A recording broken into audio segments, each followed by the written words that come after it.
ওম শান্তি। আজকের প্রাতঃমুরলি 8/2/2025। বাপদাদা বলছেন, মিষ্টি বাচ্চারা, তোমরা হলে খুদাই খিদমতগার, ভগবানের সাহায্যকারী, সত্যিকারের স্যালভেশন আর্মি, অর্থাৎ উদ্ধারকারী সেনা। শান্তির জন্য সবাইকে আমাদের স্যালভেশন দিতে হবে।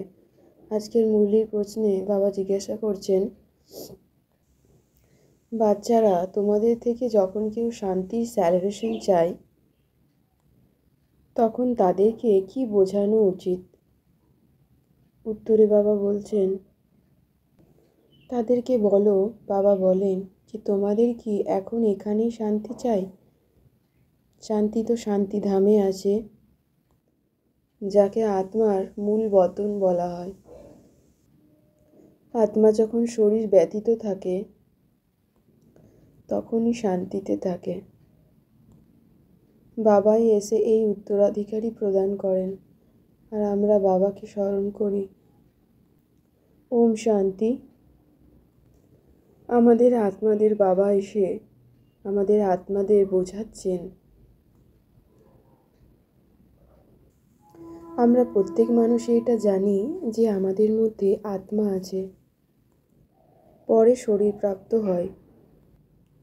আমরা কেউই নিজের আত্মাকে দেখিনি, কিন্তু আমরা জানি যে আমরা হলাম আত্মা। ঠিক তেমনি পরমপিতা পরমাত্মার জন্য বলা হয়, পরম আত্মা মানেই পরমাত্মা, কিন্তু তাকে দেখা যায় না। না আমরা মানুষরা নিজ আত্মাকে দেখতে পাই, না পরমপিতা পরমাত্মাকে দেখতে পাই, কিন্তু আমরা জানি যে আমরা হলাম আত্মা ও পরমপিতা পরমাত্মা, যিনি আমাদের আত্মাদের পিতা, তিনিও আছেন। তার কাছ থেকে আমরা প্রতিনিয়তই শক্তি গ্রহণ করে চলেছি। আত্মায় এক শরীর ত্যাগ করে দ্বিতীয় শরীর নেয় এবং 84 জন্ম গ্রহণ করে। 84 লক্ষ যোনি কিন্তু নয়। আমরা বাবার আত্মিক বাচ্চারা নিজ আত্মাকে জেনেছি, নিজ আত্মার পিতা পরমপিতা পরমাত্মাকে জেনেছি, এবং এটি হলো আত্মবোধ হওয়া, এবং এই বোধ হলো পৃথিবীর সবচেয়ে শ্রেষ্ঠ বোধ ও জ্ঞান, যা আমি আত্মা রোজ গ্রহণ করে চলেছি। আমরা আত্মারা এই লক্ষ্মীনারায়ণ পদ আমাদের পড়াশোনার দ্বারাই প্রাপ্ত করতে পারব। রাধাকৃষ্ণই লক্ষ্মীনারায়ণ, এই জ্ঞান আমরা বাবার দ্বারা বুঝতে পারছি, এবং এই লক্ষ্মীনারায়ণ পদ আমরা নিজ আত্মার মধ্যেও ধীরে ধীরে প্রতিষ্ঠিত করতে চলেছি। নিজ আত্মাকে যোগ বলের দ্বারা উন্নত করে চলেছি।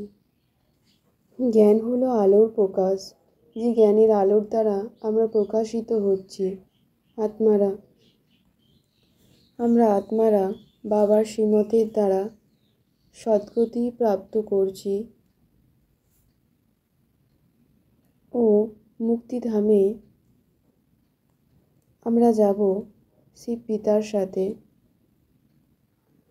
আমরা জানি যে আকাশ হলো মহাশূন্য, বায়ুকে বায়ুই বলে, এবং আকাশ হলো আকাশ। এরকম নয় যে সব কিছুই পরমাত্মা। অনেক মানুষ মনে করেন যে বায়ুর মধ্যেও ভগবান আছে, আকাশের মধ্যেও ভগবান আছে, ভগবান সর্বস্থানেই রয়েছে, কিন্তু এই মত ভুল, সম্পূর্ণ ভুল। এখন বাবার দ্বারা আমরা এই সমস্ত কথা বুঝেছি। বাবা আমাদের আত্মিক শিক্ষক হয়ে পড়াচ্ছেন, ভালোভাবে পড়াশোনা সম্পূর্ণ হয়ে যাওয়ার পর আমরা বাচ্চারা বাবার সাথে পরমধামে যাব ও তারপর আমরা সত্যযুগে, স্বর্ণযুগে পার্ট প্লে করতে আসব পবিত্র আত্মা হয়ে, যেখানে কেবলই শান্তি, সুখ ও সমৃদ্ধি রয়েছে। সঠিক রীতিতে আমরা বাবাকে স্মরণ করে অন্যদেরকেও পড়াচ্ছি। আমরা আত্মারা বাবার সহায়তা করছি, নিজ আত্মা ও অন্য আত্মার জন্য পুরুষার্থ করে। বাবা এসে আমাদের সত্যযুগের পবিত্রতার, সুখ, শান্তি, সমৃদ্ধির উত্তরাধিকারী প্রদান করছেন। আমি আত্মা বিন্দু বাবার শ্রীমতেই চলি, কোনোরূপ বিকর্ম করি না। আমি আত্মা কোনো দেহধারীর সাথে সম্পর্ক রাখি না। এই দেহ পঞ্চতত্ত্ব দিয়ে তৈরি শরীর আছে, তাই না? এই পঞ্চতত্ত্বকে কি স্মরণ করতে হয় না পুজো করতে হয়? কোনোটিই নয়। চোখে সব কিছু দেখেও আমরা কেবলই আমাদের আত্মার পিতা শিব বাবাকে দেখি ও স্মরণ করে চলেছি। আমরা আত্মারা এখন জ্ঞান প্রাপ্ত করেছি, ঘরে ফিরে যাব বাবার সাথে। আত্মাকে বোঝা যায় কিন্তু দেখা যায় না। তবে হ্যাঁ, আমি আত্মা নিজ দিব্য দৃষ্টির দ্বারা, মনের চক্ষুর দ্বারা নিজ ঘর, পরমধাম ও স্বর্গকে অনুভব করতে পারছি। আমরা বাবার সন্তানরা মন্মনা ভব, মধ্যাজিভব স্থিতিতে স্থিত হয়ে বাবাকে ও বিষ্ণুপুরীকে স্মরণ করে চলেছি। আমরা বাচ্চারা জানি যে আমাদেরকে এখন স্বর্গে যেতে হবে ও বাকি অন্যান্য আত্মারা মুক্ত অবস্থায় রয়েবে। বাবার জ্ঞানরত্ন গ্রহণের দ্বারা আমি আত্মা দেবী দেবতা পদ প্রাপ্ত করছি। আমরা বাচ্চারা এখন অসীম জগতের সমগ্র জ্ঞান প্রাপ্ত করে চলেছি। আমাদের বাচ্চাদের মধ্যেই এখন সর্ব অসীম জগতের জ্ঞান রয়েছে। ত্রিমূর্তি, সৃষ্টিচক্র, গোলা আর কল্পবৃক্ষর ঝাড়, এই হলো মুখ্য চিত্র। আমরা আত্মিক বাচ্চারা সুপ্রিম ফাদারকে স্মরণ করে চলেছি। পঞ্চতত্ত্ব দিয়ে গঠিত এই শরীরকে দেখেও আমি আত্মা কেবলমাত্র এক বাবাকেই স্মরণ করে চলেছি।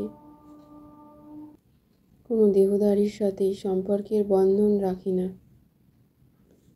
আমি আত্মা সম্পূর্ণ বিকারের আহুতির দ্বারা পরিবর্তন সমারোহ মানানোর দ্বারা দৃঢ় সংকল্পধারী হই।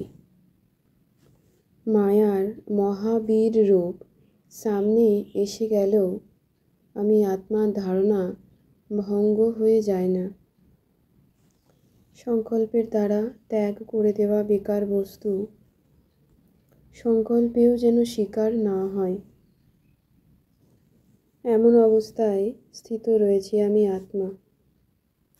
সদাই নিজের শ্রেষ্ঠ সমান দ্বারা, শ্রেষ্ঠ স্থিতি ও শ্রেষ্ঠ জীবনের স্বরূপ দ্বারা শ্রেষ্ঠ পাঠধারী হয়ে শ্রেষ্ঠতার খেলা করতে থাকি। দুর্বলতার সব খেলা সমাপ্ত করে দিচ্ছি। আমি আত্মা রিয়েল ডায়মন্ড হয়ে নিজের ভাইব্রেশনের ঝলক গোটা বিশ্বে ছড়িয়ে দিচ্ছি। আমি আত্মা একান্ত প্রিয় হয়ে একতা ও একাগ্রতা ধারণের দ্বারা সমগ্র বিশ্বকে একতায় নিয়ে আসছি বাবার দিব্য সকাশের দ্বারা। ওম শান্তি, शांति शांति ओम।